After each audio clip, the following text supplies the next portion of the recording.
Welcome to Truth Sentinel, watching over the truth in the news. I'm Scott, and I'm joined with Seth, and we're going to be talking about news around the world and all the crazy goings on. Let's just see if Seth's still with us. I think he got disconnected a minute ago. Yes, indeed I am, Scott. That was kind of weird for a moment there. I was trying to log into StreamYard so I could share some of the articles with people and whatnot, but apparently I can't do that while we're live. So good to know for the future. Good to know. Exactly. Yeah, we're still trying things out at the moment. You know, seeing sharing links. We'll be trying to share some links to the news that we've spotted recently, but we do make things up as we go along. We're not exactly the slickest show you'll find on the YouTube, but I do think we're one of the most honest and real, you know. Indeed. Also, major shout out to everybody that's joining us already. We have Kieran Dunn. You guys better not keep us waiting too long. Otherwise, I'm going to give you a thumbs down and take the vaccine out of spite. Like, oh, God, no. We have Goremonger 2. Howdy, everyone. The Last Unicorn, right on time. As always, everybody, as always. We got some great articles for everyone today. Like, my goodness, is this not going to be a well-rounded day for news and absolute insanity. But if we get enough people in that are interested, feel free to join us and discuss a little bit on the news or whatever you think is important at the moment. So let's get to it, Scott. What do you got for us today? Well, I just wanted to, just to remind you, like you kind of started doing there anyway, that we will put the link in the chat a bit later to let you come and join us. Remember to switch off your video because it kind of helps with the bandwidth. And then you just come and make your comments or questions. It's much nicer kind of interacting with people listening. It's good to see some of the regulars out there.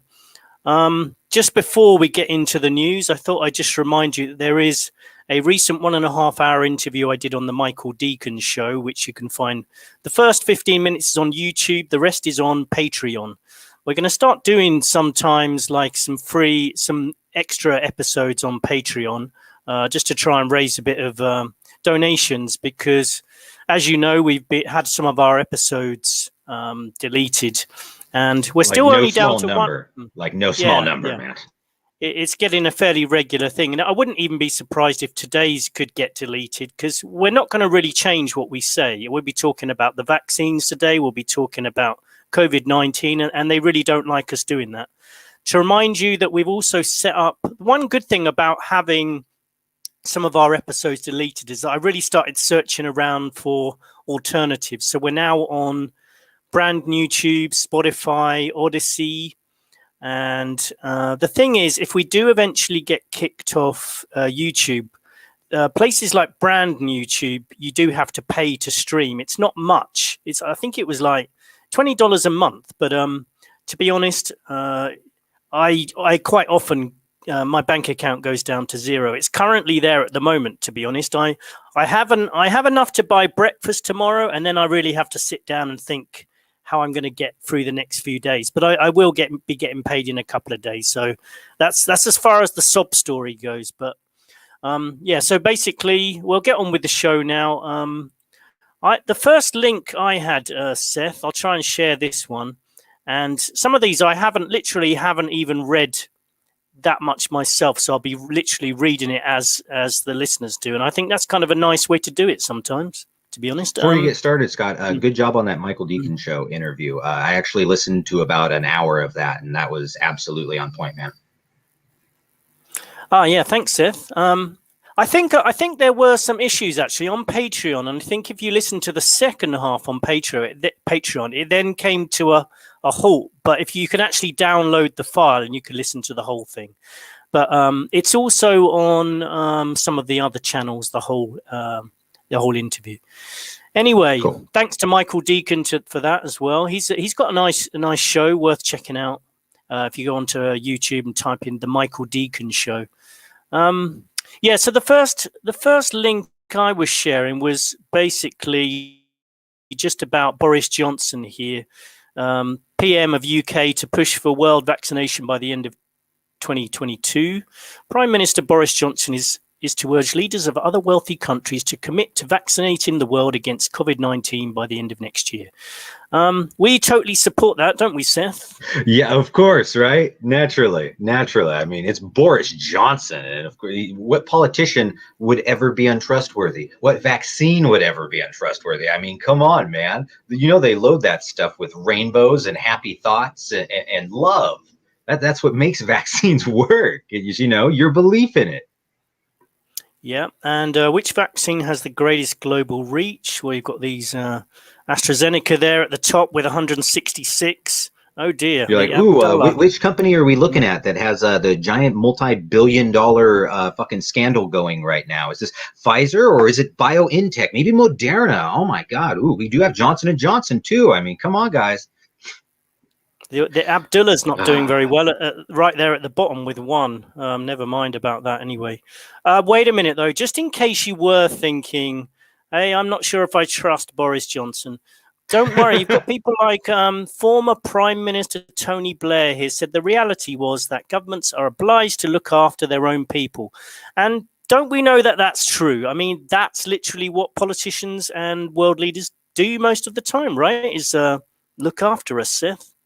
Well, yes, and especially Tony Blair. I mean, he made sure to go not only look after the British public so well, he made sure to go overseas and look after other countries' publics as well, sometimes with guns and tanks and bombs and stuff. It's wonderful times because they just care so much about everyone.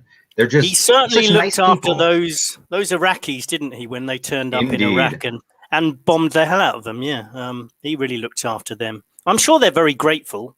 Oh, quite. And I'm sure they're more than excited to know that the international community in general is just so wonderfully enraptured with Joe Biden's return to normal that we have here. I've seen Obama and everyone talking about this lately in the news, and it's absolutely fucking nausea-inducing. But, you know, whatever. I mean, the sheep will sheep. So some people actually will believe that he's charming, but these... oof, I can't imagine being one of them. You got anything else for us, Scott? Yeah, I thought, again, a note of positivity from me here. I've noticed that in a lot of places around what they're opening up again. Germany, they're all been allowed out to play on the streets now. Oh, how nice of the government. It's very nice of the government to let people out to play. And also here, I'm just going to share in the UK. I mean, it's all going to open up. It's going to be fantastic. Look, let's just check what's happening in the UK. We've got... Let me just see if this... Maybe this is too much for our computers. I don't know. Oh, wow. Is that opening up? No. COVID-19 government open to delaying.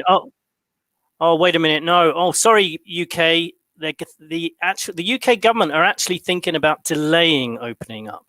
That's literally the South Park banker meme. You're like, and it's gone. It's perfect. Yeah. Wow. Yeah. Oh dear. Sorry, this is bad news after all. It says here the government is absolutely open, so it sounds positive, to delaying the final lifting of England's COVID lockdown. Oh dear. So they're thinking about let me do my best Home Alone impression. Oh, wow. I'm so surprised. Come on, man. That's not right, is it, really? I mean, oh, dear. No. So they're thinking of delaying it now. And who have we got to thank for this delay? I'm sorry to say it's the Indian variant again. It's they've discovered... Hi, Eric, by the way. You've just seen Eric Debay there in the chat. Eric. Yeah, so apparently it's the Indian variant that's causing all the problems, and there's another article on the BBC. I'm not going to keep sharing articles, actually, because I think it'll probably crash my laptop.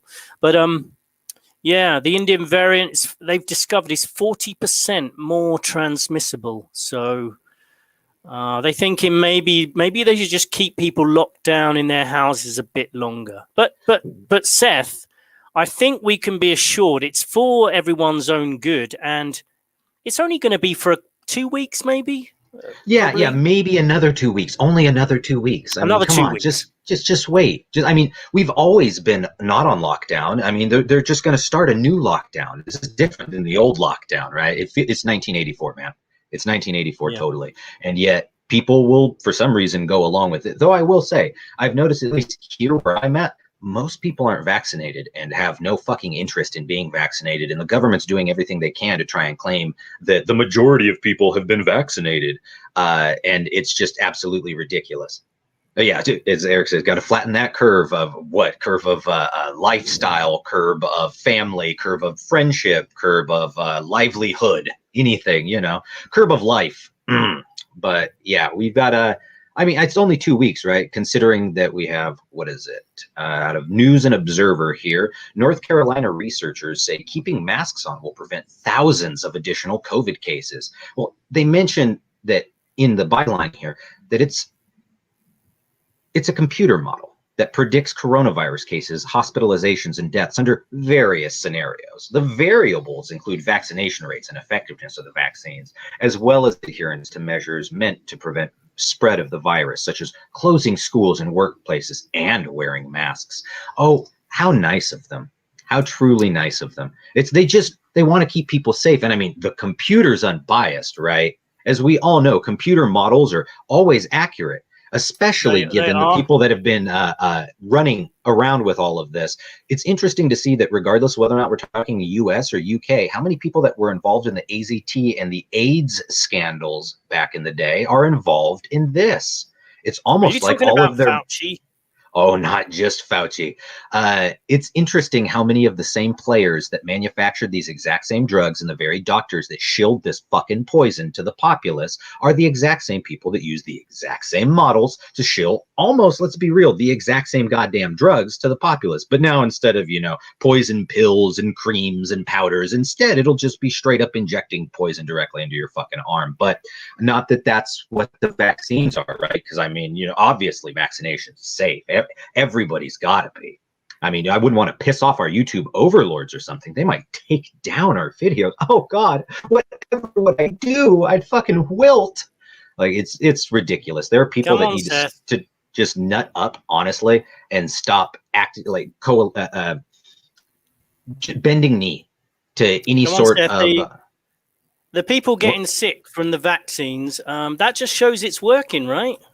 That's what they say. And then they get it again with the second dose, even harder. And that means it's working better. And just wait till you get the third dose. And then you're like right on death's door. And that means it's working almost the best. And then you just got to get the fourth one. Just one more. The weird thing is some of them aren't making it to the third dose, but that because they're dying. But that's just a coincidence, right? Yeah. Like the nurse that fainted on air. That was a fainting condition. And she just disappeared. I mean, when you contacted those people, she came back and it was all fine, and they had the whole thing with the people with the masks on, and here she is in a group of like 30 people all masked up, and you get to guess which one she is, because that's the least fucking sketchy thing I've ever heard in my entire life. Yeah, we're definitely in clown world. What do we have here? I was going to ask you. I was going to ask you about Fauci, because he's been in the news a lot recently. A lot of people have been picking on him. I mean, Kieran in the chat says, how any sane person can trust Fauci is beyond me. I kind of agree. He seems very slippery, but what's been happening? He's been coming under interrogation. Because certain emails have been leaked. It feels definitely like damage control and a limited hangout, as they'd call it there, where they use Fauci as like their punching bag for a moment, but in name only, man. They're not actually going to do anything. They have all these people like, we're floating a possible, potential, maybe criminal investigation into Fauci. It doesn't feel like it has any legs or any teeth, and it's going to be the same old bullshit from these people. They're going to run around and claim, beating their breasts, oh my God, Fauci manipulated people, and then do absolutely jack shit about it. Considering this guy should be in prison, or let's just say in prison. Let's say in prison, because that's the polite thing to say. But I think you know how I feel, and I'm pretty sure most of the people listening to this goddamn live stream, I know how you feel too about Fauci, and I think prison might be a little bit nice for this guy. I mean, maybe somewhere in, I don't know, fucking Bangladeshi or like a Turkish prison or some shit, but I don't know about a good old American prison. I just don't quite feel that does him justice, man. It's just a certain kind of spectacle. I think some of if the people involved in this whole pandemic situation, the planned situation, if you could round them all up, I think the prisons are going to be pretty crowded because, some of the things that have been going on, like banning drugs that have obviously that all the doctors have saying are helping, like ivermectin and hydroxychloroquine, and all the Yeah, well, doctors have something been so saying. simple as steroids that are meant for your lungs and whatnot for people that traditionally have, because, oh my God, what are all the comorbidities between this? Mostly unhealthy people, mostly older people, smokers, and fat people. Those, especially obese people. That is literally the number one comorbidity between all of them. And imagine that steroids fucking improve their overall chance of surviving some sort of fucking low point that they have here, despite the fact that everything from, again, we have Eric talking in the chat there about exosomes and terrain theory, and that people are starting to realize about a lot of this stuff. I mean, a great example is the fact that we have people that are not sleeping for shit. Everyone's stressed out constantly, fight or flight response. It's one of the reasons why I don't necessarily try and get super hyped on this stuff, because at the end of the day, all of it is just the same old dog and pony show, man. It's just the fucking same old circus, bread and circus shit since the days of ancient Rome and beyond. It is the same fucking sort of control grid, if you will. But people are starting to get where you've got no sleep, you're stressed out all the time. Most people aren't buying, especially if you noticed right when all this stuff, like the lockdown popped off. I think we talked about this. Nobody was buying fresh vegetables or fruit. Everybody's buying out all the goddamn canned chili and fucking what is it, cup of soup and shit like that. Just utter dog shit food that has no nutritional value at all. But that's because these are these people's survival instincts that they have there. And of course the elite laugh because it's them literally pulling the population, as all these people sort of fucking panic buy some of the dumbest shit in the entire fucking world, thinking that they're helping themselves when in reality they're just setting themselves up for failure.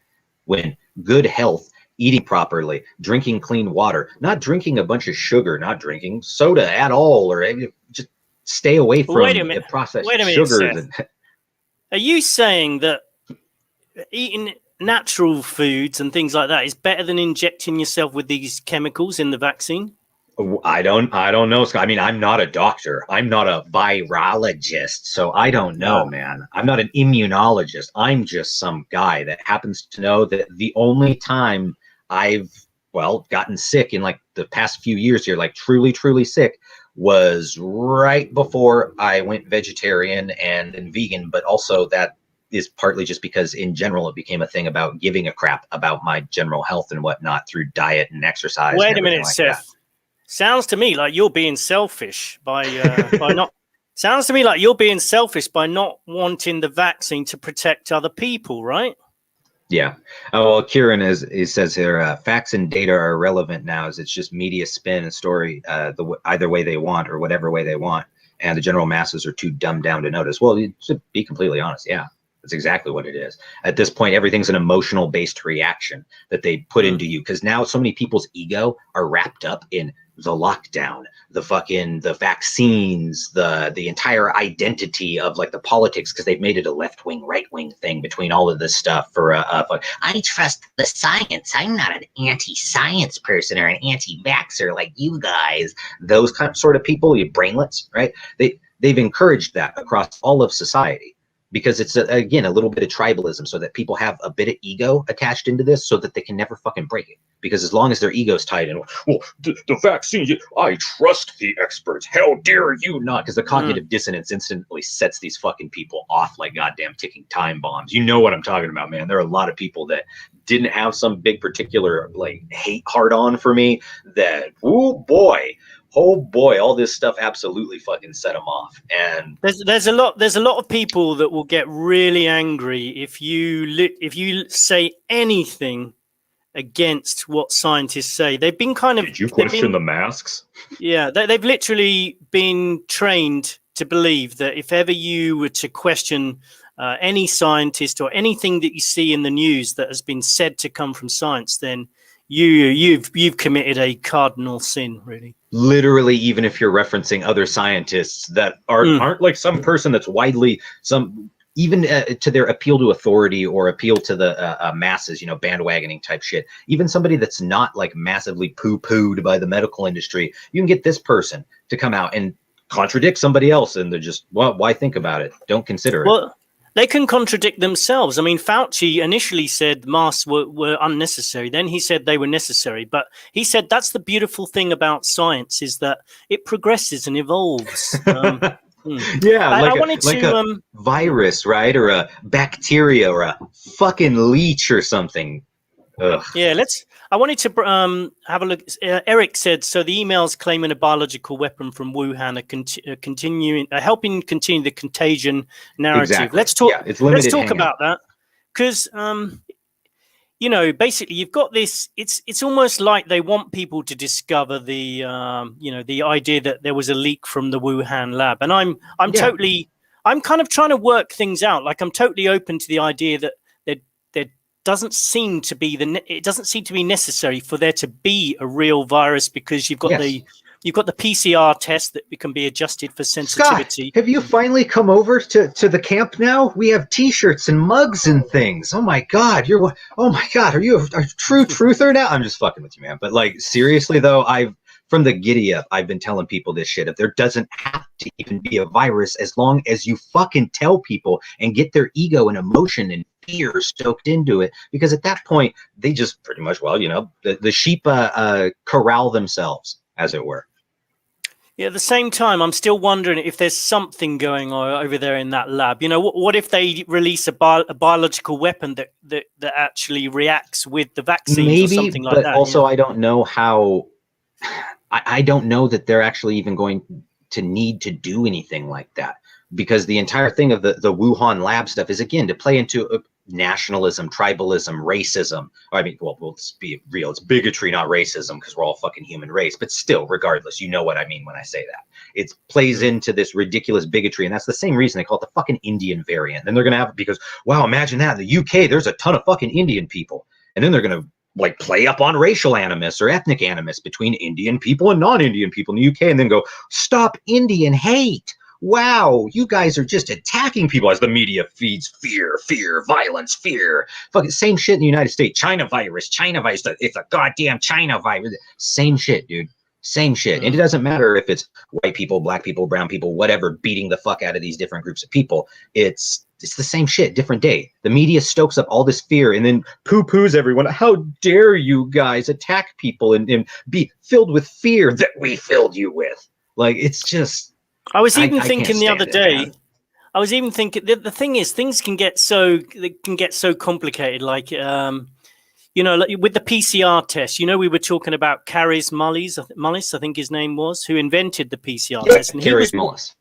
He was warning against. You can see the video of him warning, saying the government are up to something, using my test for a nefarious agenda, something like that. What if he's in on it as well? Because how would they have known that he was going to create a test that they could use for this pandemic? Because we know this is planned. So I think it was already that they were using it for other stuff that wasn't just specifically this. You know what I mean? Yeah, but it's kind of his test is vital. So yeah, how did he come to make this test? I think it's more like it's as he said, it's a test that could fucking test for anything. It's part of what makes me think that he feels probably or felt probably that it wasn't as impressive as everyone tried to fucking play the circle jerk with him for, of like, oh my God, it's the most impressive thing. And also I don't think he felt like he deserved any sort of, Nobel Prize or anything like that. I pretty sure the dude's a lot more humble than what people think. And yet the entire industry played it up because they're weirdos. That the second they can cling on to something and grab something to use it as like religious iconography to beat the shit out of somebody and be like, just get back to your place, slave, they'll do it. They'll fucking do it. And they know that the majority of people believe in germ theory and disease and all this shit. So they fucking play up on that. Oh my God, these invisible little particulates will come get you if you stand within 6 feet or don't have a mask on or any of this stuff. How many families have been demolished by this? I mean, and I'm not going to use names or anything like that, but I know somebody who, this is fucked up, literally cannot go see their family unless they have a negative COVID test or proof of vaccination. No one in there, like they literally have been fucking asked to just not show up to any family events. That's happening. Like that. That's happening everywhere, though. To be honest, it's happening. I've heard of people who their grandparents are not allowed to see their grandkids because They don't want the vaccine. So yeah, it's happening all Fucking around the world. outrageous. And I thought we could talk a bit about that as well, because I've noticed now that I kind of, if I'm having conversations with people, I try to pull back and not just tell everyone what I think, because it's going to cause too many problems. And I'm finding myself kind of dialing back a bit, and it's so difficult though, because you kind of, it's hard to suppress what you believe. And if you You tell have to everyone give what you so believe, much ground to these people yeah. often to talk with them Mm. that it's fucking, oh, dude, trying to drag somebody from that far deep into the fucking matrix is, oh boy. Oh boy. I was talking to someone the other day, and I was talking about the PCR test and saying this is all a con. And this girl said to me, "Look, I don't want to hear any of this, because I can't do anything about it." Her point was there's nothing she can do about it. So she'd rather just not know about it, because there's nothing she can do. Yeah, I don't want to hear that it's going to rain tomorrow, Scott, because you saw rain clouds. I can't do anything about the rain, okay? So I don't want to fucking hear about it. It was logic. Logic, 6119 says, "I totally reject the concept of asymptomatic super spreader." That's another key component which we've spoken about before. It's the most ridiculous thing. I like I said before, I still like the meme, the Dumb and Dumber meme, where he turns around and goes, but I'm not sick, and I have no symptoms, and the other guy goes, that's one of the symptoms. Yeah. It's legendary. I mean, the asymptomatic thing, people have been fooled into believing that it contradicts even basic germ theory of disease, right? We're talking like it basic contradicts like bacterial common theory. sense. Exactly. We're talking just everything they've taught us about viral disease and all this sort of stuff, that you show no symptoms, and yet simultaneously it's the most dangerous thing ever. And you're like, that already, there's a huge disconnect. Not to mention, when we were getting to one of the first things that we started covering, and goddamn, this over a year ago there, Scott. One of the first things we started covering with this was the fact that none of their fucking symptoms supposedly made sense. And they just kept adding symptoms of, what was it? COVID toe. Where if you had a fucked up looking red toe, it was, that's a symptom, man. And did you have diarrhea? Symptom black of COVID. Fungus. Yep, black fungus. COVID. But now, have you heard, Seth? Black fungus is so out of fashion now. It's white fungus now. Of course, because let's be real, we got to bring the anti-white element into it. In fact, I'm going to cover that right now, Scott. That's a nice segue. We got this from Ron Paul Institute. Let's do it. Unloading a revolver into the head of any white person. Yale features violent, racist diatribe by psychiatrist. We previously discussed the ongoing controversies over former Yale psychiatrist Dr. Bandy Lee, who made highly unprofessional and sensational remarks throughout the Trump presidency. The school eventually got rid of Lee, but seems to have found another, even more controversial substitute as a speaker in psychiatrist, Dr. Aruna Kilanami.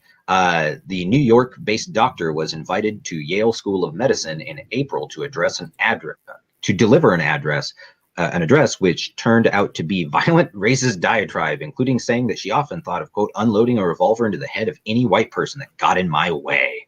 What a charming person. And if anybody's interested there for the entire thing, I can read you a little excerpt of it. We have this out of ronpaul.com. This was ronpaulinstitute.org. Sorry. This is in featured articles and was posted yesterday. Okay. Kalani encouraged the audience to stop speaking with white people because they are incapable of dealing with their racism and refuse to admit that they are racists. This is just, I had to read this for you because this is like some of the fucking legendary never-ending shooting star of mental gymnastics here. White people are out of their minds, quote. They have been for a long time. White people feel that that we are bullying them when we bring up race. They feel that we should not be thinking for them. We should not be, they think that we should be thanking them for all that they have done for us. They are confused, and so are we. We keep forgetting that directly talking about race is a waste of our breath. We are asking a demented, violent predator who thinks that they are a saint or a superhero to accept responsibility. It ain't gonna happen. They have 5 holes in their brain. It's like banging your head against a brick wall. What a charming lady. I use that term very loosely. There's a lot of this stuff going on. The BBC are really latching on to sort of what's it called, micro violence, where you if you mispronounce someone's name, you could be actually being race microaggression. Yeah, microaggression. Microaggressions, but I totally thought that just was a British thing, that they're totally pushing it to the next level. It's no longer is it microaggression, it is now microviolence. No, so if you mispronounce someone's name now, you're probably being racist, and you're committing a microaggression. And if you forget someone's name, you literally are. You should just go back. And you notice it's entirely contrived. Because for the most part, and I'm sure you're well traveled, man. There are racist weirdo people. You've been to fucking Ukraine, you know what I'm talking about. There's some racist weirdo people, but way less at all than what the media tries to make it, where they make it seem like it's this idea that behind every bush is some fucking Klan member or some like skinhead dude that's like, I'm gonna beat me up some fucking black people or some shit. Like, it doesn't happen, man. It like barely fucking exists at all and is buried in FBI crime statistics compared to like gang violence, normal crime that's just crime of passion shit that people do because they're fucking heathens, right? Because people are assholes. But nope, apparently that's just not good enough. It's always because racism. It's anything the system can do to like judo move you onto something else. It's always this fucking Jedi mind trick to like, you know what I mean, phase you out onto the next person to fight them. Because it's never the system. Never take it to the Federal Reserve. Never take it to the Council on Foreign Relations. Never take it to the United Nations, the European Monetary Fund, fucking the British government. No, don't take it to the American government. Don't do that. That's wrong. No, worry about white guys, black guys, brown guys, Muslims, Jews, Christians. And I'm like, there still reaches a point where it's like they're all deflecting from the individual motherfuckers that are behind this, who I feel are. If people want to start calling out names and shit, we can get real. I think it's interesting that Billy Boy, Mr. William B. Gates there, is in the news quite a bit here and is in quite a bit of controversy. But again, it feels like that whole being mauled by paper tigers, if you will, where it's nothing's really fucking happening at all. Let's do our first call out to see if there's anyone in the chat. I mean, Ossie's there. There might be some other people who'd like to come and join us. So I'm just going to remind you that if you would like to come and join us, just make a quick comment or, maybe just for a couple of minutes, maybe come and give us your views on stuff. Switch your video off. It'll help with the bandwidth. And some of these episodes are going to be streamed on radio stations. So you're not really going to get seen anyway. So switch off your video and come and join us. I'm going to post the link in the chat. So feel free to come and join us, anyone, and we'll bring you in at a relevant point. You can wait in the queue there. So I just thought I'd post the link there. Just click on it and come and join us. It'd be useful if you have a headset and microphone or something like that, but we'll deal with it if not. Our last little bit of lockdown stuff before we get on to some other more titillating news. I mean, there's space stuff and UFOs and all that, Scott, so it's going to get real interesting here. But we have Chicago to fully reopen June 11th with the rest of Illinois. Mayor Lori Lightfoot announced Thursday that Chicago will move its reopening from July 4th to June 11th, aligning with the rest of the state.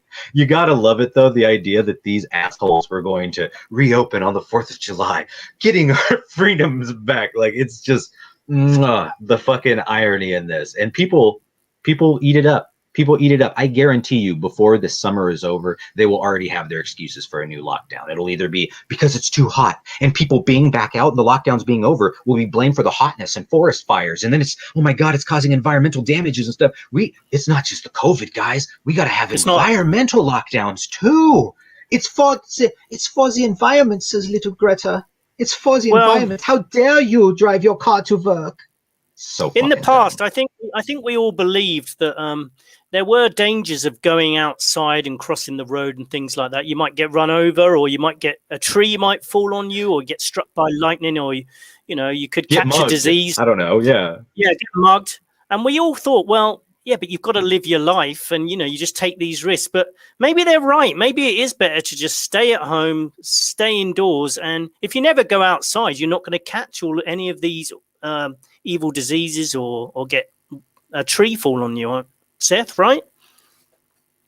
Yeah, of course. If you just sit in and put yourself in some sort of, what is it, a pod, perhaps. I mean, almost as A if somebody pod, could yeah. put like a food tube down your throat and some sort of waste removal system in the pod itself. I mean, maybe it That's could be it. like a kind of a pinkish sort of a goo. I mean, they could shave all your body hair off, so it'd be easier for you. They'd That's give right. you'd have interesting names, you know, maybe like Neo or Morpheus or Trinity or something like that. Yeah, I And think then I've make a heard this movie story about the before. whole thing. Yeah. Yeah, call it the Matrix. Yeah. 6119 says statistically, you're more likely to be eaten by a shark or fall off a ladder with a power tool than die of COVID.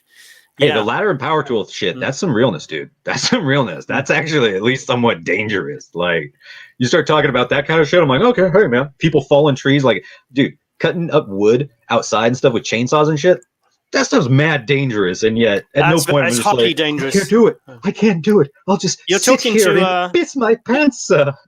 You're talking to an ex-tree surgeon here. I used to do that for my career, and I'm actually surprised I got through it alive. It was pretty damn dangerous. Well, yeah, it is actually dangerous, but like you do it because it's a job, because it's fucking life. What else are you gonna do? Yeah. Just be like, I'm gonna hide in my apartment and fucking just cry, like. And there's quite an adrenaline rush when you've got a chainsaw buzzing around your neck while you're cutting through the tree. Should we bring Andre in and see what he's got to say today? For sure. Sounds good. Let's say. So, Andre, hope you're ready. I'm going to bring you in, see if we can hear you. Hi, Andre. Can you hear us? Yes. How, guys? How you doing? Yeah, pretty good. Man. We're not doing too bad considering the state of the world. How's things going down your neck of the woods? Yes, Tanya, in South Africa, winter's definitely, getting cold, and see COVID's coming with its third round, So, yeah, people are still dying like flies, but and furthermore, the government's as corrupt as ever and all those good things, and now they're looking to disarm the citizenry as well. I mean, you know, we only have like 58 to 60 murders a day, yeah. So, you know, it's a pretty safe country, you know. But I mean, now they're looking at not issuing any firearms for self-defense anymore. So there's a big fight about that. And we're talking everything down to like small caliber rifles, handguns, anything you can think of. Wow. And I mean, I don't know if you guys saw a while back, a few weeks ago, it went viral with that cash in transit that they shot at. It was all over the internet, and that was in South Africa, you know, shooting the whole vehicle up, etc. That's just par for the course every single day, yeah. So, I mean, there's about 3.5 to 4 million legally licensed firearms in the country, but they've always aimed as a good communist government to potentially in future disarm the citizenry, you know. So that's always been their sort of big focus area, and it looks like they're trying to push it through now. Same here in the States, man. Same here in the States as all get out. It's actually been really surprising that they even have a potential glimmer of hope in California of quote-unquote assault weapons ban being potentially repealed here. So we'll see it, but I mean, it's probably going to go to the Supreme Court, and I very much doubt any of those pieces of shit have the spine to throw it out, but it would be nice, though. When you start seeing what's going on with the Biden administration, I have a feeling we're about to have some spicy false flags go down, and then the same old bullshit of, you know, oh, it's for the children. The children are dying, despite the fact that, you know, in the cities and states that have the highest amount of gun control is brought up, and even the countries with the highest amount of gun control have the highest amount of either gun violence or just violence in general. But, you know, hey, man, why let facts get in the way of emotions, right? No, and totally. I guess I think if there was any time in history where you really don't want to give up your guns, I think this is the time, right? It's really not the time to be giving up your guns when you're living under authoritarian rule. Andre, how's the COVID situation? I mean, is it basically all the restaurants and everything open there, or what's going on in your area? Well, look, we still got what we call levels of lockdown. We're still on a level 2 lockdown. So you can basically do pretty much everything. It's still a curfew from 11 o'clock at night to 4 o'clock in the morning. Creepy. And yeah, that's permanent. You know, their mindset is you've got to have a curfew from that time so that people don't party and spread, you know, the virus at that time. Yet don't worry about going to fucking Walmart or whatever you guys have there. It's a fucking superstore. Yeah. Like here in South Africa, they drive around in these minibus taxis. That's the main form of, you know, public transport. And I mean, you're talking about people sitting on top of each other, literally, but that's fine. That's all right, as long as you open your windows. You know, the mentality is beyond crazy. You know, and of here course, in everyone has a mask because you got to have a mask, Yeah. despite that you have like 30 people like within a 2-foot radius of you. But simultaneously, just hey man, you got to have the mask. We're all sweating, literally pissing sweat out of your forehead. Like, oh god, you got to wear the mask. Yeah, sure. It seems so ridiculous, man. It seems so ridiculous. I'm sorry you're dealing with that down there. Anything as far as general news type stuff? Have they preceded any of the gun grabby bullshit with any sort of what you think could potentially be false flag stuff, or are they just going for it, bull rushing it with no, the look, lockdown? I mean, honestly, the white man is honestly an endangered species down here. Coming to America soon, by the way. And Good for you, I can man. tell you right now, it's crazy. I mean, there's no way you can actually comprehend the kind of violence that happens in this country. It's any normal, rational person's comprehension of what goes on here. I mean, think about it. We got supposedly 52 million. We have a minimum. Well, put it this way. Let me just give you the bottom line. Since 1994, since the wonderful communist, Marxist, racist ANC government came into power, there has been 530,000 murders. Fact. Okay, 530,000 murders. It's heading towards 600,000, and they're saying that it's basically more than the whole of the USA lost in Second World War. So this is a non-declared civil war in this country. Every single day, just short of 60 people get murdered. Every single day. And I'm sure the vast majority of those are black on white and black on black violence. Yes, well, yeah. Totally, and I mean the crime is just so brazen. I mean, you're talking about. Look, their favorite is the last few years is they don't just hijack armored vehicles; they place explosives on them and blow them up in broad daylight. Or they go to an auto teller and they put explosives on and blow it up. I mean, everyone these days generally has got dash cams, and I mean the footage. They just shoot a cash in transit vehicle up on the highway.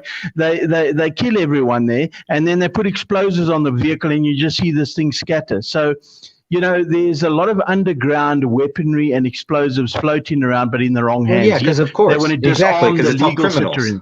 Yeah, Totally. So I mean, think about it. Nearly 600,000 murders since '94. I mean, you know, if you have one murder or that in the UK, it's big news. But yeah, every day 60 murdered, no problem. Not a word said in the world press. Well, and of course, because it's a fucking communist regime, they do everything they can to play up the race aspect of everything. Because as long as they have people fucking playing up to that, then of course they're not looking at the fact that the government has devalued their currency to utter dog shit value. The government is doing everything they can to gut the fucking country and instill a one world totalitarian dictatorship. Because of course the United States is in lockstep exactly as fucking South Africa's going, exactly as almost anywhere in the Western world's going. And I thought this was really interesting that with the exception of Sweden, it's pretty much at first I was thinking it was just Western countries going along with this entire Agenda 2030, Agenda 2050 bullshit to try and get all the first world nations down to third world nation status. But it really seems like they even have countries that are like third world nations that they're trying to even further put into the fucking dirt. And I can only imagine that it's because of the want for depopulation, but also the want to have people desperate enough to be willing to accept anything. And I'm glad that you're coming to the States, man. I mean, I'm sorry that you're having to leave, but it's no, I'm not leaving. I can't imagine no, I'm not living leaving. there, dude. That's fucking insane. No, I'm not coming to the States. What I meant is, you know, coming to a town near you in the States in terms of what's happening in South Africa. Yeah, but besides that, guys, we have what they call load shedding. Okay. You call it blackouts, right? So we are having up to 12 hours a day with no power. Ow. Okay, most of the time, 4 hours, 5 hours, they split it sort of twice a day. But it's crazy. I mean, the amount of electronic equipment getting damaged. I mean, your equipment is not made in a house to be turned on and off all the time, you know. And then besides that, Eskom was one of the biggest companies in the world because there's a monopoly in this country. There's only one provider of power in South Africa, and that's Eskom. And wow. they in the hole for about 380 billion rand, and also they stole the place blind. I mean, it's a free for all. So now there's been no maintenance, as a good communist never does, on any equipment over 25 years, and everything's fallen to pieces. And of course, it's the white man's fault now. But they inherited a perfect system when they seized the country. Well, and of course, as you notice with any of these communist countries, it's interesting how when it comes to their boys in certain positions, how pro-capitalist they are then for these individual companies immediately, but simultaneously they embody every single thing that they say are the worst aspects of capitalism you can possibly fucking muster is what they embody. It's almost like the entire thing they were doing was projecting the entire fucking time with all of their communist rhetoric, because they're the sort of people that are greedy, evil, fucking profit-driven, amoral pieces of crap. And yet that's Totally. airheads tend to want to vote for, because of either weird constructs like white guilt, or this idea that somehow you're going to be able to paternalistically change the fucking fate of the world. It's that same thing of, it doesn't matter if we're talking Team America, World Police, or whatever sort of country that we're talking about, that exact same idea that we've got to save the whole fucking world because otherwise it's not compassion. But then their own backyard is on fire, literally, and they're just like, no, man, we gotta go send aid down the street to all these other people because, you know, they need it more than us. I mean, you know, fuck me, fuck my family, fuck my fucking property on fire and shit. But like, hey man, they need help, dude. They need help. Hey, Andre, I wanted to ask you something. Like, a lot of countries around the world, they're kind of bringing in sort of COVID laws. And so they're criminalizing like old grannies who are going for a walk in the park, or, here in Thailand, if you have a drink, if you drink alcohol with another person in your own back garden, you can be arrested for that. And they have arrested people for it. Or if two people have a drink in a bar now, that's actually illegal. Are things going on like that there? Because if you're having 60 murders a day, it must be pretty disconcerting if people are getting arrested for going for walks or gathering in with more than 6 people or something like that. No, totally, guys. But you see, as a good communist country as well, you don't worry about the murders, the hijackings, the rape, the torture. You worry about somebody not wearing his mask and arrest him.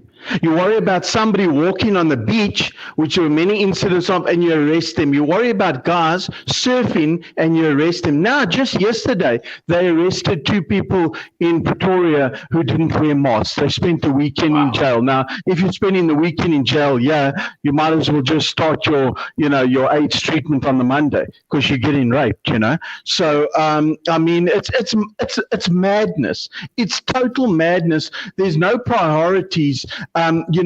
Crime is totally rife and out of control, yet you're worrying about Mickey Mouse law implementations and parking tickets. It's crazy. Yeah, or some guy said something insensitive on social media. Yes. They have literally the balls to put something like that over what we were just talking about. Anything as far as violence and whatnot, if it doesn't fit their narrative, because anything that doesn't fit the narrative, it's just gone. Totally. Guys, there's at least every single family in this country, more or less, has had someone who's close to them generally murdered or knows of somebody murdered. It's just, it's a daily occurrence. It's the norm. It doesn't even make the paper headlines.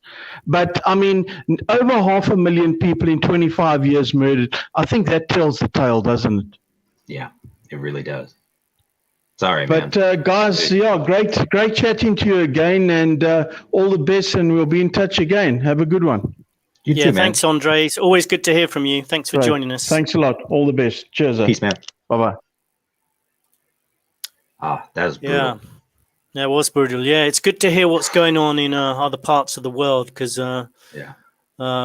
puts things into perspective, huh? It does put things in perspective, and it kind of makes you realize the things that are happening globally, which are kind of similar as well, and in some cases obviously worse in some places, like in Andre's case. Yeah, it's fucking wild. I mean, we got absolute trick-ass politicians pretending to stand for people. And on that really smooth transition, I have another article for you. Proposal would decriminalize prostitution in Oregon. maybe you want to move from Thailand, Scott. I mean, there's Oregon. Oregon's always available. Decriminalize drugs, decriminalize prostitution. I'm just saying. I mean, if California gets the fucking repeal on guns, suddenly the West Coast is starting to look like a slightly better place to be. I don't know. But in all seriousness, though, yeah, they actually do have something trying to visit House Bill 3088, which would repeal the laws of prostitution, promoting prostitution and commercial sex solicitation. I mean, obviously, of course, it's promoted by Democrats with all the usual virtue signaling bullshit. But honestly, as somebody that's wanted the government out of any institution, I don't give a shit if we're talking about dealing drugs or the evil sins of prostitution or something. I don't feel that government being involved on any level makes it better. And government being like, you can't do that, literally creates an entire black market, which endangers women, children, men, everybody that you can think of along the way, because it doesn't matter what we're talking about. If it's a service, if it's a good, whatever, when you make something illegal like that, you instantly create a black market. And unless we're talking like something like murder, where it's kind of fucking a no doy to make it illegal, there's not a whole lot of other stuff out there, man, because anything that these people try and moralize and add their little twist on is just going to get worse and worse and worse. It's just But we have that was for the titulating part of the news there. Yes, I know, really, really smooth. But you were talking about murders and children, and so I thought, Jesus. Well, that might tie in with what I was going to talk about next, which was a lot of people might have seen this in the news recently about Canada mourns as remains of 215 children were found at an Indigenous school. Here's the school. This might ring a bell to some people. One, man. Yeah, this isn't the first one at all. No, it's not. But I tell you, this might ring a bell to some people, because as soon as I saw this, I was like, oh my goodness, it's the Kamloops Indian Residential School. Anyone who's been in alternative media for sort of a decade or two, as we have, will this name, the name of this school may spring out, because the Kamloops Indian Residential School, there's a backstory to this, which I'll go into in the moment. But let's just look at what came out a few days ago. A mass grave containing the remains of 215 children has been found in Canada at a formal residential school set up to assimilate Indigenous people. So this was the Kamloops Indian Residential School that closed in 1978. So Prime Minister Justin Trudeau said it was a painful reminder of a shameful chapter of our country's history. Well, as soon as I saw that story, I thought, I can't believe this school is on the news, because basically, I'll put up the other backstory, which I was going to talk about. Basically, anyone who's been following been in alternative media and been following the royal family will remember the name of that school. I'll just show you, share the link to just one quick link I've found that you can find this story, or unless they've deleted it, which wouldn't surprise me too much. But the backstory to this is that school is very famous amongst alternative truthers, because just a moment, I think I've shared the wrong one there. Hang on a sec. No, it said something about disappeared children. Oh, okay, that was the right one. While I'm trying to put it back up again. Okay. Basically, the Queen and Prince Philip visited, alleged to have visited the Kamloops school, this very school, and a lot of people know about this visit. So there were witnesses when the Queen and Prince Philip visited this school. There were witnesses that said that they went off with 10 children on a trip, and that they never returned, basically. There was one witness who wanted to speak out, and there was going to be a court case about this. And I think there's a few details here, which I'll try and share. Let me guess, somebody got suicided. Yes, the person who, the only witness to this, got suicided, basically. So this was here the title is The Strange Story of the Queen and the Children Who Disappeared. Basically, there was a guy called William Arnold Coombs who was the witness, and he was there in Canada. He was a survivor of the Kamloops school run by the Roman Catholic Church. He said he suffered terrible tortures there at the hands of a guy called Brother Murphy, who killed at least 2 children. He talks about how some of them were thrown off balconies to their deaths, and he was tortured on a rack, and they broke some of his bones in the Kamloops school basement. This is all relevant to this story 3 days ago. Anyway, he then goes on to talk about in September 1964, when he was 12 years old. He was at the Kamloops school, and they were visited by the Queen of England and Prince Philip. And there was no big fanfare or anything, which kind of ties into the fact that the mainstream media say that the Queen and Prince Philip were in Canada at this time in 1964, and they were available. So they were actually there at the time of this alleged incident. But the mainstream media says this has been debunked. They never went to this school. Well, he says here there was no fanfare or anything. So it obviously wasn't. If this did happen, it obviously wasn't on their schedule, but he recognized them anyway, and they were given some clothes and food, and they were taken off on a picnic with the Queen and her husband down a meadow near Dead Man's Creek. He said he saw the Queen leave the picnic with 10 children, and they never returned. We never heard anything more about them and never saw them again. They disappeared, 7 boys, 3 girls, aged 6 to 14 years old. Anyway, I think it's highly interesting that this accusation was made, and then 10 years later, they find 200 bodies of kids in the same school. Well, I mean, Scott, anybody that there, because I know people that'll act like, oh, it's just like a racism against natives things. I'm like, no, dude, they've done this all over the place. It doesn't matter if we're talking about little black kids in the American South or fucking Appalachia or some shit, or Appalachia, whatever you want to say.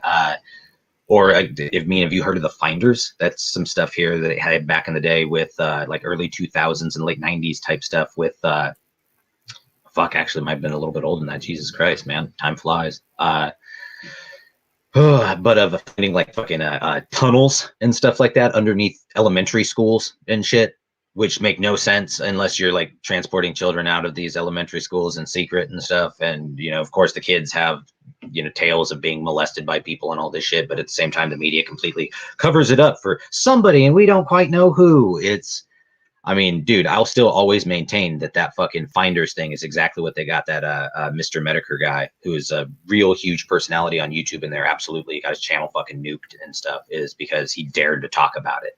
And that is the conspiracy of silence, man. Literally, it's the conspiracy of silence, of the fact that the most evil shit that you could possibly imagine is the stuff that they're doing, and nobody wants to talk about it because it sounds too fucking crazy to the average person. Because you try and be like, brah, they're killing little kids and shit en masse, and they're like, nah, what are you, ridiculous? Tom Hanks is such a nice guy. What are you talking about, Seth? I mean, that Isaac Cappy guy, he must have just been some butthurt weirdo. Yeah. Okay. Well, okay. That kind of ties into the whole pandemic situation. Are you telling me there's some elite group that run the entire world and have set up this pandemic to seize control of people and take away everyone's rights and maybe kill Aussie people in the process? The Franklin scandal. The Franklin scandal in Omaha. That was exactly it, man. Conspiracy of silence. Yeah. Sorry to interrupt. That was just that's if for anybody that wants to look that up, that's exactly what I was referring to when I said conspiracy of silence is the Franklin scandal. Definitely recommend you look it up if you've never heard of this. It's oh boy. There appear to be some very busy little bees in American society and abroad there, and I have a strange inkling it's got something to do with our boy Jeff Epstein and Prince Philip and fucking Ghislaine Maxwell and all these wonderful people. And of course, these things never get investigated because, as you say, they're always considered, the Queen and Prince Philip? They would never do such a thing. I mean, how much have you heard from Ghislaine Maxwell or Ghislaine Maxwell since she got supposedly apprehended? Like, what the fuck no one you cares. heard? Essentially nothing. No one cares anymore. Yeah. And I mean, that's the thing with the whole COVID-19 pandemic. I remember when we finished the Epstein show, I think we were either talking on air or off air. We said they're going to do something now. And then the pandemic came along. I don't think the pandemic was created just for the Epstein's thing, but I do think it may have been just a part of it. Yeah, I think it may be connected.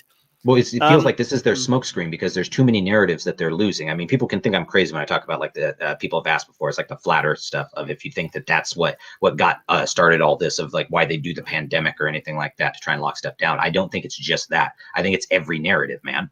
every single major narrative. The fact that they have lost so much ground in the culture war for the hearts and minds of people by having free access to the internet so that we can share things on a level that's not quite the equivalent of what we used to be able to do on a local level in terms of public houses and people meeting like person to person and speaking and stuff at different halls and whatnot. And no, I don't mean like Masonic halls. I mean like actual fucking like community halls and shit. Because, you know, back in the day, and when I say back in the day, I'm talking like from the 80s back. I mean, fuck, even 90s back. People actually used to, it was this weird stuff, you know what I'm talking about, Scott? People used to meet in person and actually fucking interact with one another, and it's just real wild shit. It used to help people get kind of rowdy and rambunctious and actually got people interested in trying to change the fucking world and whatnot around them. But I don't know, man, it seems kind of spooky. They probably had a risk of COVID there too.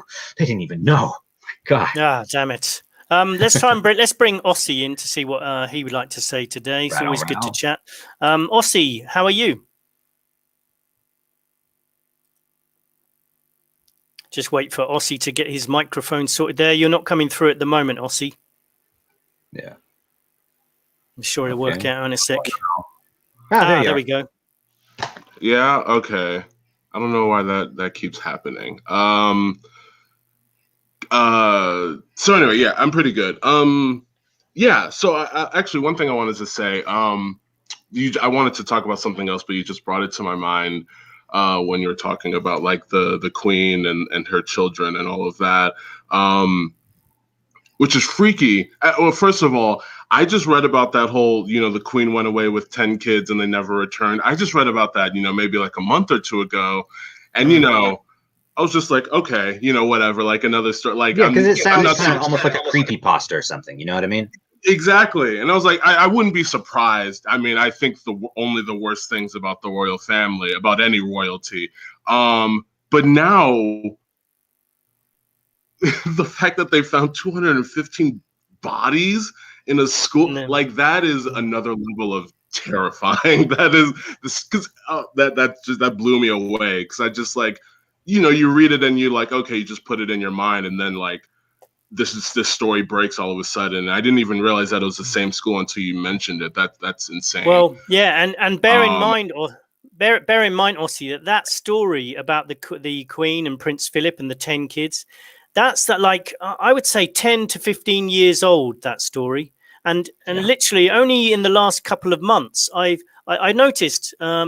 They've started putting debunk fact checker stories in the last month, even before this story just came out, literally a couple of days ago, you know, about the I kind bodies. of feel like that might be why they'd have at one point the controlled rollout of like the fucking Mandela effect stuff, was just to get people used to the idea of these assholes going back and retroactively fact checking everything and fucking sanitizing the past and all this stuff. They're nice, colorful euphemisms for the memory holing anything like 1984 style. Ugh. They can fact check stuff before people read the latest news. But that's quite a coincidence. You saw that last month then, Ossie. Yeah, it's seriously, when you started talking about it, I got chills. I was like, that's too fucking freaky, man. I mean, I got chills. Thinking, yeah, I got chills when I saw that story come out a few days ago. I thought Kamloops. It's always kind of been in my mind that the name of that school, because it's not quite unusual name. Yeah. Yeah, I mean, honestly, I was thinking about this the other day with regard to like, you know, people think, you know, normies, I guess, think it's so ridiculous that like, oh, who would be sacrificing children or doing these things to children or people or slaves, all this human trafficking going on.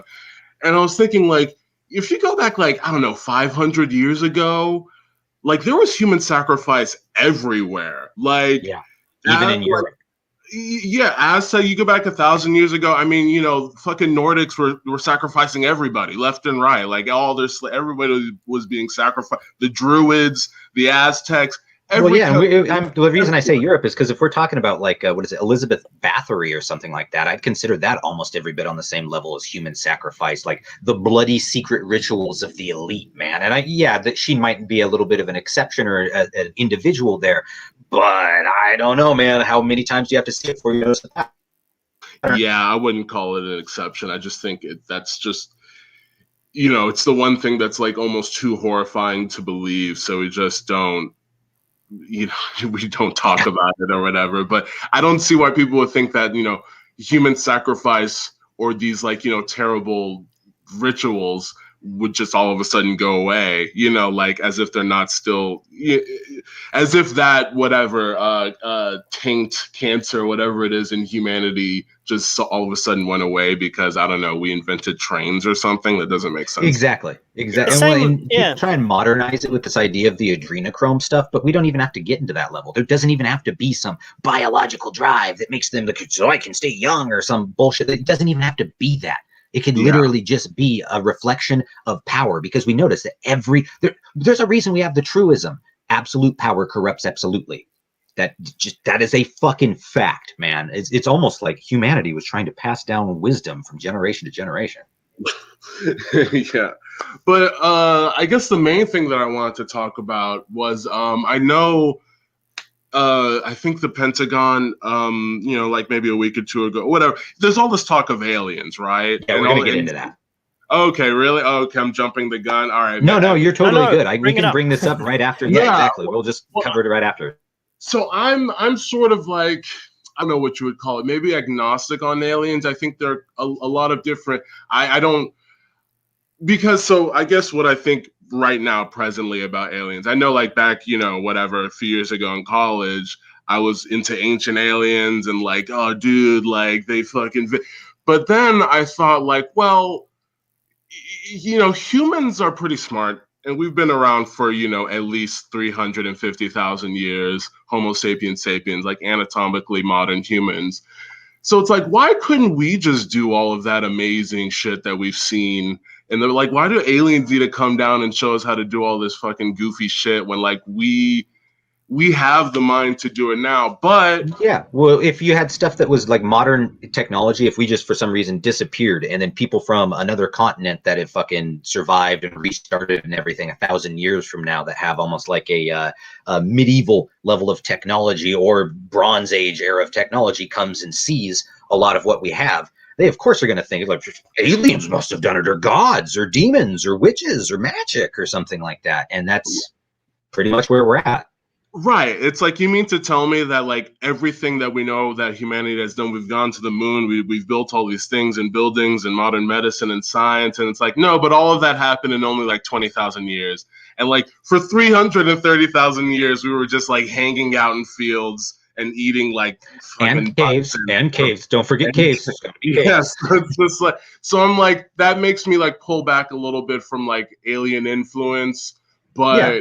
Well, you I know, mean, and despite the fact that like anything that's like a biological agent that people are building with, like a wood or something like that, if it's truly like 300,000 years old, how the fuck are you going to see anything of it? I mean, Christ, even if it's made of stone, most stonework stuff, you're not even going to be able to tell, man. It's going to look like a fucking part of a mountainside or a hill, or be buried under like 60 feet of dirt or something. So yeah, I totally get it. So then that brings me to like all of this increase in like alien sightings and videos and all coincidentally around military, you know, installations or battleships, or you know, that's just a coincidence. Yeah, it's not like, oh, it's not. Everyone has a fucking phone, but like the only video is from like a Navy pilot. But okay, and it's still the most sketchy ass like Navy pilot version of the famous Sasquatch video that you've ever seen of like. Oh, thank God. Just best footage I've ever seen. It's definitely little green men in a fucking spacecraft and stuff.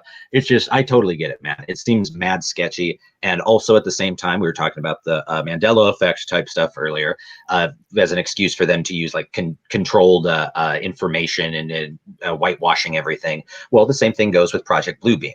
You notice a lot of stuff now, everything about Project Bluebeam has completely, it's now just, oh, it's some random guy's theory. Now that the government is going 100% gung-ho with the fucking, we're going to declassify the aliens, and that fucking dude from the Israeli intelligence security service stuff of talking about how like, oh yeah, the Galactic Federation on Mars and all this. And I'm like, this seems mad awkward. And by the way, the Galactic Federation, they're just not quite ready to talk to us until we get that one world government and stuff, bro. Exactly. And I'm like, yeah.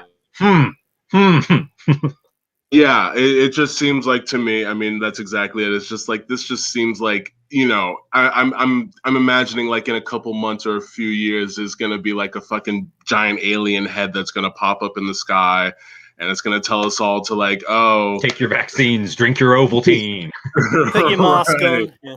Yeah, and you know, because I mean, like when I'm trying to think, like the only like really leaps in technology that I guess the public has been privy to is like smartphone technology. Yeah, computers So, I mean, and shit. That's about it. yeah, just like, and you know, that's only like what we get, and it's like, I mean, we already know like traditionally, like since like World War II, I guess the government is always like 20 DARPA and all that shit is like 20 years ahead of what any common person is using or experiencing. Yeah, But I like, happen to know for a fact that they had literal, like what we would know as like early 2000s cell phones in the early 80s. For a fact, 100%, like flip phones and like the little teeny, like little brick type Nokia mobile phones and shit. That level of stuff where we're talking, it's not a walkie-talkie, it's a straight up fucking cell phone, and yet people don't get this on the civilian market until 20 years later, and now it's irrelevant to them. exactly. So I mean, I just think all of these crappy videos are either just like shittily done, studio jobs, or like it's just a way to like get the public ready for like this one world alien galactic federation BS government. I don't know. I was wondering what you guys thought about all this alien stuff, but I guess yeah. Yeah, we're pretty straight up with it. It's I am very open to the idea that there is life in this universe that is not human life, because right? That is still intelligible and whatnot. Right. I should say, yeah, like of course in an infinite universe, I'm not saying that the aliens don't exist. I'm just saying like maybe Well, yeah, because considering regardless of your cosmological model of whether or not you believe we're in a universe that has like the potential to have a bunch of life in it or very little, it's still almost at that level of mathematical impossibility for there to not be some sort of other intelligent life and whatnot. So totally with it. But I mean, anything the government tells me, oh boy, I what is it? I wouldn't touch with a 35.5-foot pole. Okay, Mr. Grinch style, if we can, please, because these are some of the dirtiest, like glowing radioactive motherfuckers to ever exist, and yet people trust them. People trust them. I tend to think that they may try and pull off this fake alien invasion, like with the old Project Bluebeam. I think I don't actually believe they are. Even if there are life forms out there, I don't think they are from other planets. I tend to think they're more likely to be kind of interdimensional spirit beings. Some people would call them demons or angels, the good variety. And there's been a lot of talk. People like Alex Jones and some other people say, and David Icke say that there's possibly these reptilian life forms or demonic entities that perhaps are communicating with the elites, or they believe that they're communicating with something. Maybe they are, or maybe they're not. People, if you're into Satanism like they are, then there could be all kinds of weird things going on. Yeah, exactly. Part of me that's a total pessimist feels like it's very likely that it's just part of the mystique that they build up around themselves to get people to think that they're infallible or that they have some sort of air of authority that they really don't, man. These are just men and women. And I mean, just a man or woman that holds your fucking life in their hands in a lot of cases with decisions that you have no way of stopping. But man and woman nonetheless. That's all they are. At the end of the day. It kind of a lot of these beliefs kind of tie into whether it does kind of link into whether you believe there's life after death, and if there is, what is that? What kind of world do people go into if there is life after death? That's some kind of spirit tip that you had there. Not necessarily every single like entity that exists has to exist in a corporeal form as we understand it. I mean, that's something that Star Trek has 100% in Star Wars fucking like ingrained in people. The idea that there must be it's a robot or it's like a man with a really shitty like V coming out of like upside down V on his fucking forehead, and it's like, yep, that's an alien. That's how you know he looks almost identical to me, because that's how life works. One thing is certain: if the government come out and say, "Hey, look at we have made contact with these aliens, and they're good guys, and we're going to let them kind of join us," and whatever the government say, if the government say they're good, that means they're bad. I mean, Yeah. let's face it. I'm not going to trust anything they say. So if they come with the blessing of the government, I know that there's something very dodgy going on. What do you think, Ossie? Oh yeah, totally. I mean, I would say that I'm lean more towards how you feel about aliens or quote unquote extraterrestrials, and that I think that life can take on forms that we can't really conceptualize. And I think that it's not unreasonable that if string theory, I guess, is real, and there really are like deeper and higher dimensions, or however you want to refer to it, is it impossible that life can exist in those dimensions? And, who are we to say? Because we're pretty, stupid when it comes to like understanding the secrets of the universe or whatever at this point in our development. And so, yeah, I do. I mean, I think that,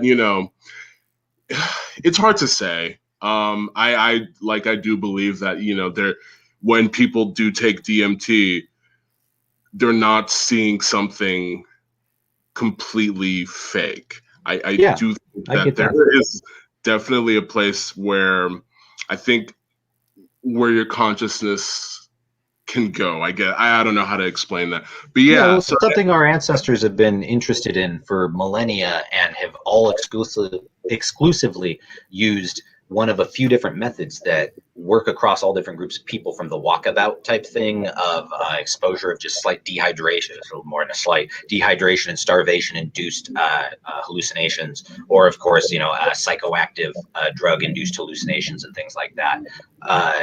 That it's not entirely just in your own head, because the hallucination or the part of it that makes it psychoactive is all in your head.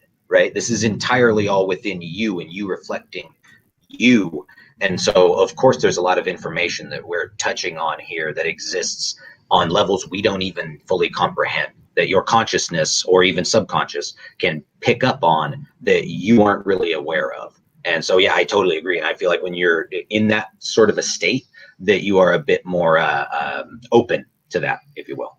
Right. And I think you need to be open. I think for me, I'm open-minded to the kind of world we're living in. I mean, we could be living on a planet that's run by some reptilian demonic entities, as far as I'm concerned. But I'm not saying we are. Who knows? I like Elizabethard, or what is it? Queen Elizabeth II. Yeah. Elizabeth. There we go. That was good. Elizabeth, that's funny. Yeah, I definitely agree. I think, we are just a bunch of like vibrations at the end of the day. I think David Icke puts that very well. And, vibrations can harmonize with each other, amplify or be destructive, or waves, I should say. And but anyway, I guess I've taken enough of y'all's time. So I'll start moseying on off. One thing I wanted to say. Yeah, no, Scott, I didn't know. I knew that you were in Thailand. I didn't know that you had. I'd found the video of you fighting in a Muay Thai match the other day, which is really cool. No, it's cool. I actually just started. I've been wanting to do this for a while, but COVID messed things up. But I started doing Muay Thai at like some gym, near me like a month and a half ago. And so now I'm like really into it. My gloves are on the way from Thailand. I got a pair of Fairtex that I'm super excited about. But how was that? I just wanted to like ask you, like, what was that like? Because like that's, it's a dream of mine to also like one day fight in Thailand. You should definitely do it. It was a hell of an experience. The training is the main thing, and that's what I enjoyed. And then the opportunity came up to go and do a fight, and I thought, well, it's probably going to be a once in a lifetime thing. Although I would consider doing it again. It was brilliant. The whole experience was fantastic, and I think right at the moment it's a good time for people to get fit and learn how to defend yourself, because you never know when you might need it. But I would recommend, if you've taken up Muay Thai recently, train hard and consider coming to Thailand and training with the Muay Thai guys here, because you won't regret it. Awesome, man. Yeah, that's definitely something I really want to do. Yeah, okay. The only problem is like I'm a big guy and I don't know. Like I don't know if they have like a weight class that can accommodate me, but maybe I can find. Well, I'm pretty. Well, I don't know if you're how big you are, but I was kind of bigger than some of the Thais. But they'll find somebody for you, and even if the guy's smaller, he'll probably make up for it. Remember, some of these guys have been, some of the Thai guys have been training since they were literally 3 years old. So even if you're bigger, the guy I fought he was still reasonable size, but I was probably bigger than him, but he was still more experienced, and he still officially won at the end of the day. Yeah. Yeah, I like your that's style. Officially won. You're like, "Meh." In my mind, it was a draw, but I never like your mind. style. That's good. it looked pretty. You didn't embarrass yourself, honestly. Like it looked pretty even. But anyway, yeah, man. Yeah, I'll head off. I'll leave. With the same parting message as always. Like be kind to one another, be empathetic, show each other love. Deep overpopulation is a myth. Don't hate your fellow human just because they exist, and don't be fooled into hating someone just because of some superficial attribute or fucking their religion or their race or anything like that. Look into fucking, if you're in America or whatever country, or look into alternative parties, look into like the People's Party in America, I think is doing good work. Or the Green Party, or just like, kind of whatever. Just have some empathy for each other and be kind. You're not dead yet. Learn some useful skills. All right. Have a good day, everyone. See you later. Thanks, Later, Ossie. man. Always good to chat. Always good to chat to you. Yeah, you're not dead yet unless you've taken your second dose of the vaccine. Then you probably haven't got that long. But never mind. Never mind. I think Seth's just got disconnected there, so that's put me on his spot. I've got to see what else I can talk about. He's back again now. Thank goodness for that. Back again to rescue me, Seth. Goodness, that was weird. Man, frustrating computer stuff. I hate it. I was about to start waffling about anything that came into my head then. So you're cool. Me. We got a couple more articles. I'm just going to run through them really quick. We got this quote is great. Truly like god tier journalism here. This is a reprint from the Associated Press through WNEM News, Channel 5 or whatever. Quote, there is stuff. Enduring mysteries trail U.S. report on UFOs. God damn, that's some good journalism. Quote, the blob, captured on distant fuzzy video by Navy pilots, seems to just skitter above the ocean waves at an improbable speed, with no discernible means of propulsion or lift. Oh my gosh, man, quote, one aviator says to another as they laugh at the oddity. Haha, what is it? Is it a bird, a plane, super drone, an extraterrestrial? Jesus Christ. Okay, yeah, I'm done.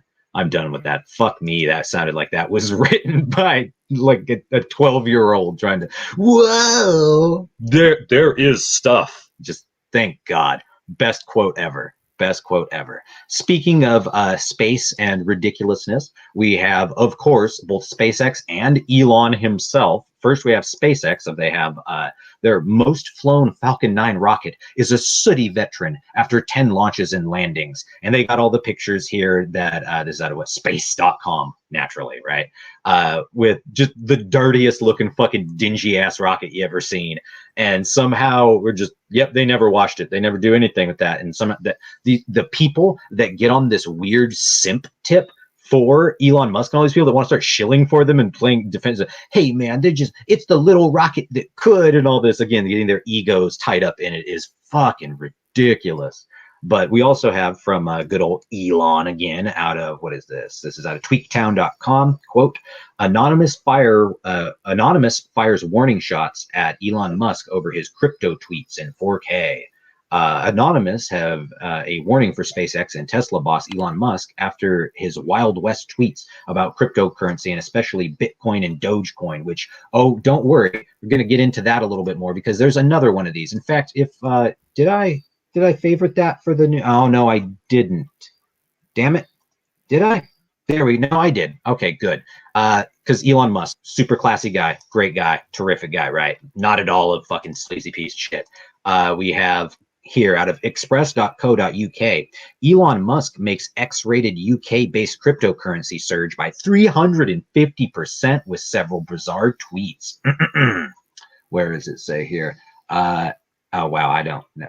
Okay. Elon Musk has been sending out mysterious tweets about a British-based cryptocurrency called, ooh, lovely, Cum Rocket, which has soared nearly 350% in one day. What a charming guy. If you want to read more on that, you can from the express.co.uk for just more charming stuff there from these wonderful people. I don't think the cryptocurrency thing's a little bit overdone, right? Doesn't it all feel like they're setting up all these fucking meme stocks to fail and shit, make everybody completely divest from cryptocurrency to create an artificial soak up bust. everyone's money, soak up everyone's spare cash. I actually started to delve in it a bit. Like a couple of months ago, I bought some Bitcoin and some other cryptos and didn't just you watch them Ethereum or every something? day. Those are at least the ones that are like not like complete dog shit, but at the same time, I don't know, man. It's all weird to me.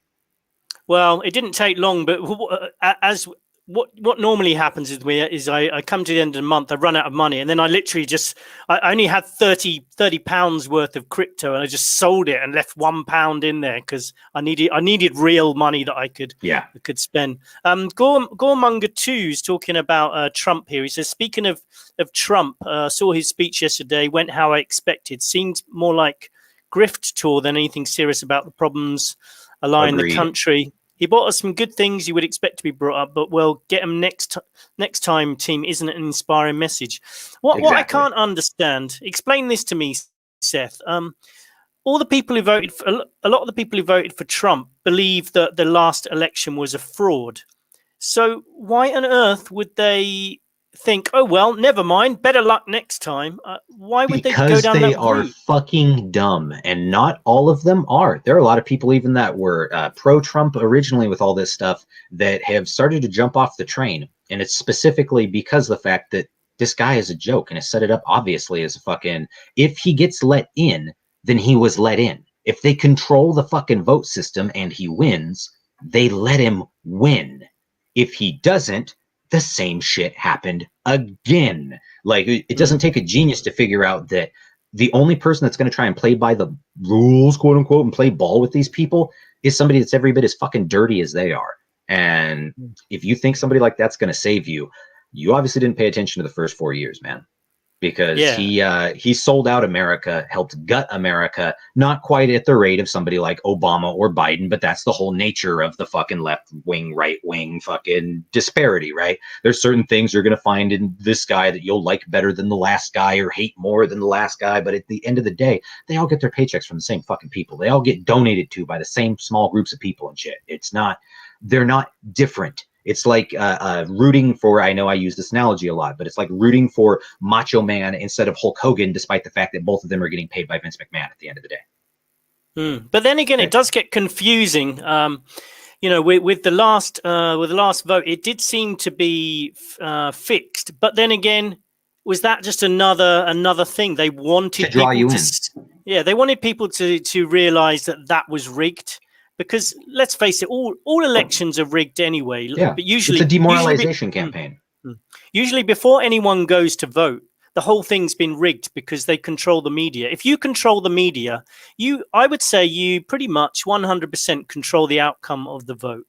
You don't need to rig anything. But so maybe they wanted us to see. Maybe they didn't. I'm not professing to know 100%, but certainly it was also kind of weird that we got one of our episodes taken down because we were suggesting that it had been rigged and that you're not allowed to say that. So and now Trump's doing it again. Trump advances dangerous disinformation campaign. He's basically saying that he was robbed. But then, like I said before, if he was robbed, why is he going to run again? And why are people going to vote for him to get again? It doesn't make any sense. Let's be real too. The double standards that they impose on us of YouTube or any of this bullshit is such a fucking joke, considering I have mainstream left-wing articles from like the end of 2019 where they're like, some of the guys from Dominion and whatnot could have connections with Donald Trump and our voting system isn't secure and it's really easy to hack and fuck over and whatnot. We can't trust it, guys. We got to have a new one. Until Biden supposedly wins by a giant landslide, then suddenly, whoa, this is the most secure election we've ever had. It's, Good. Again, as with all issues, they make it a giant partisan thing, so they'll have a certain amount of cover from the general populace that will just fucking bend over and take it from the system. But then anybody that dares complain about it is, of course, some dangerous conspiracy theorist. But it really feels like the Yuri Bezmenov thing, where he's talking about the way that the communists try and demoralize an entire group of people. It really feels like, and speaking of demoralization, you can't tell me this isn't somewhat fucking demoralizing. And sorry for playing into the goddamn bullshit if I am, but out of what is it, NBC4 New York .com, we have Normandy commemorates D-Day with small crowds but big heart. Normandy has more than 20 military cemeteries holding mostly Americans, Germans, French, British, Canadians, and Polish troops. Mostly those will, yeah, I would imagine, considering, you know, like fucking what, like 100,000 people plus or some shit. Like, yeah. But we have when the sun rises over Omaha Beach, revealing vast stretches of wet sand extending towards distant cliffs. One starts to grasp the immensity of the task faced by Allied soldiers on June 6, 1944, landing on the Nazi-occupied Normandy shore. Several ceremonies were held Sunday to commemorate the 77th anniversary of D-Day, the decisive assault that led to the liberation of France and Western Europe from the Nazi control, and honor those who fell. It's they were glorious times, and dying. You know, dying is glorious. Yeah, dying for your country is glorious. The more people that die, the better. That's basically what they're saying.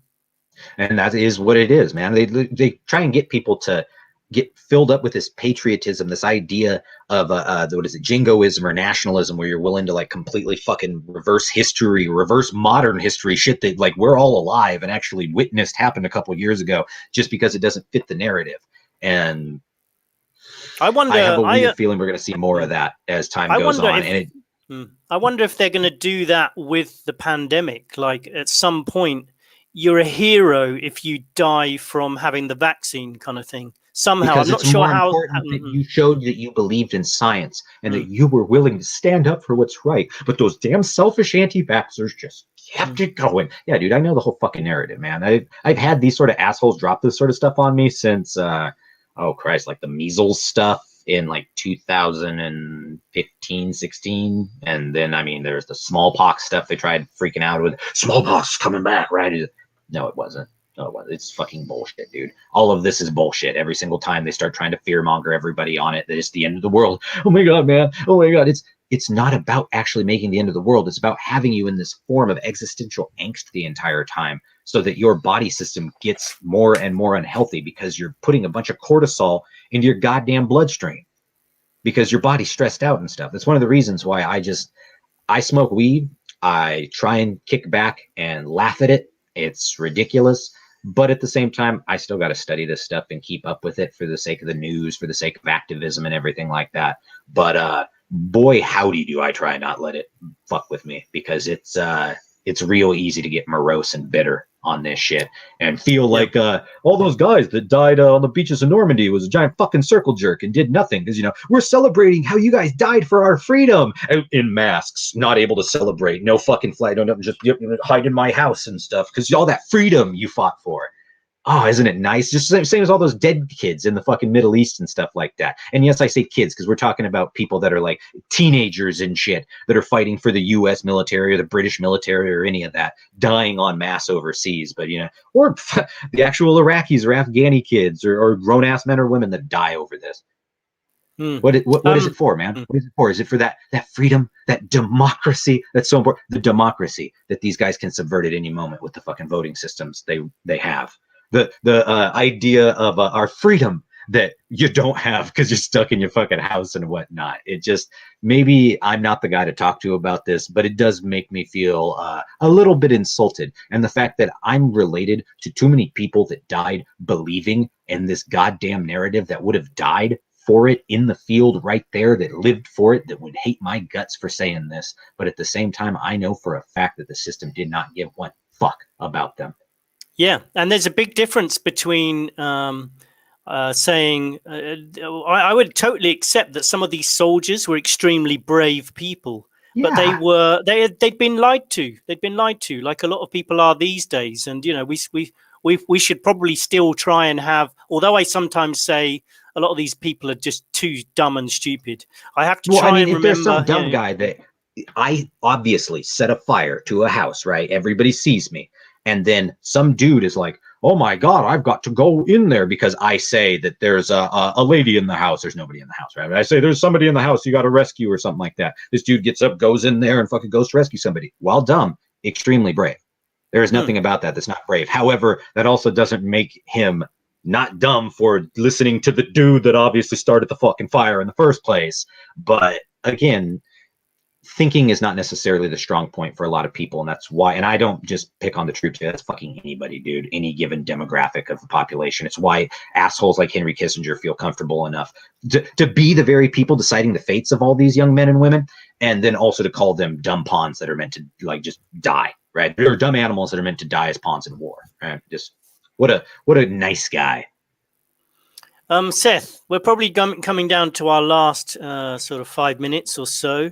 I wanted to ask you, I know we've discussed in a recent show, we discussed the worst case scenarios of what could be coming. And we've talked about, I certainly foresee that maybe this winter could be everyone starts dying of the vaccine. That's kind of like down there with the worst case scenario. But to finish on a more positive note, do you think there's a kind of best case scenario where, let's say, maybe in a couple of years, the whole vaccine thing's died down, COVID-19's disappeared, and there's still bullshit going on, the usual stuff, but it's not the apocalypse that we thought it would be, and maybe millions and billions of people didn't die, and maybe there were some adverse reactions. But do you foresee that could be a possibility?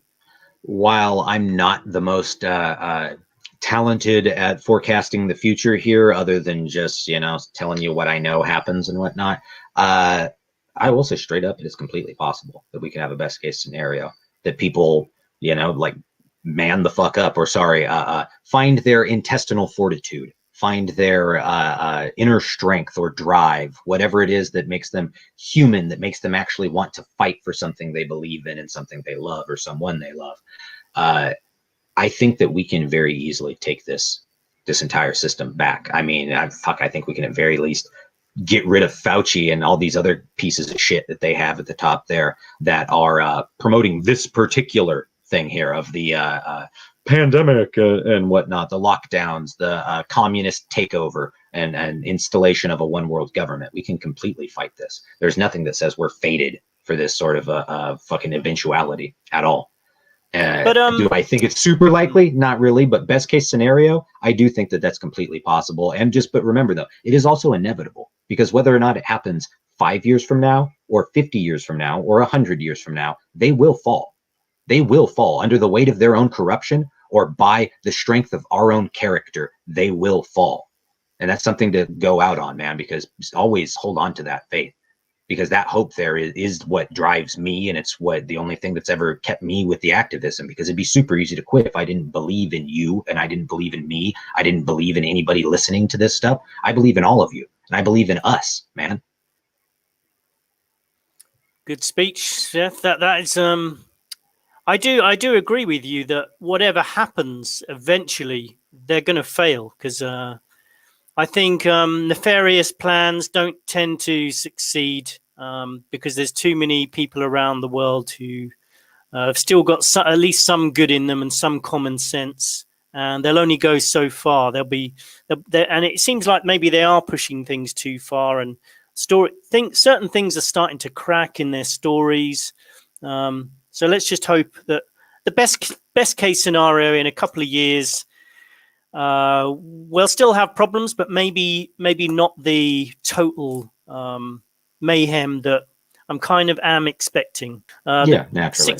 6119 said the cabal's dark diaspora is fully embedded into all facets of society. Unless we all unite and recognize this fact, there's no hope. Oh, damn it. We've gone back down to the apocalyptic. Well, I would say at least counter that with, it's never had to be all of us, man. because the only people that have ever changed anything, no matter whether we're talking on a macro scale or as some people like to say globally, or we're talking about a micro scale of nationally or communal wise in terms of just an individual town or greater county region, whatever you want to say, we can change all of this, man. Even if it's just for us in our own individual lives and our own individual communities.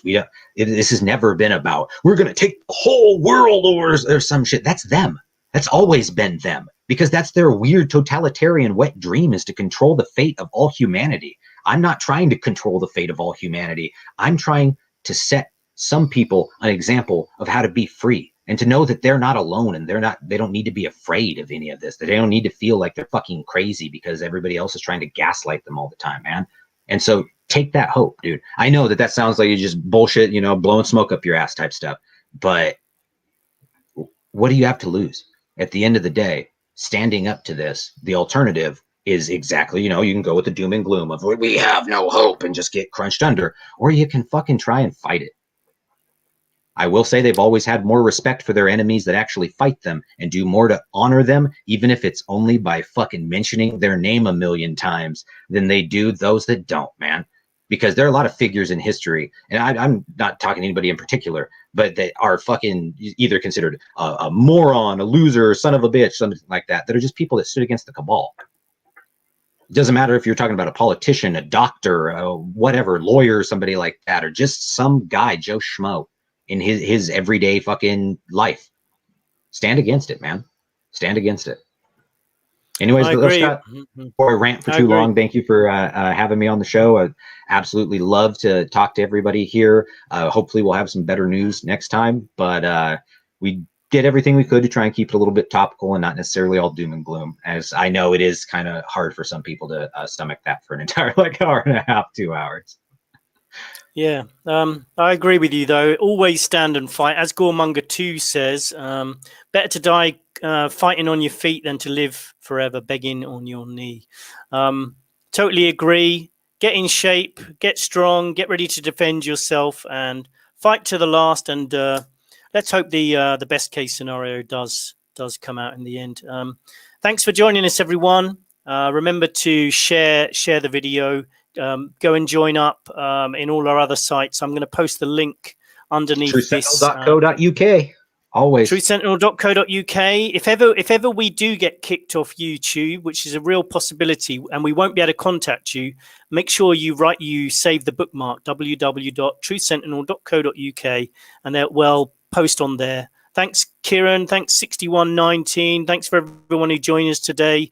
Andre, Eric, Ossie, Last Unicorn. 2, Last Unicorn, Eric. Been a pleasure. Catch you again probably in about 2 weeks' time. Catch you later, everyone.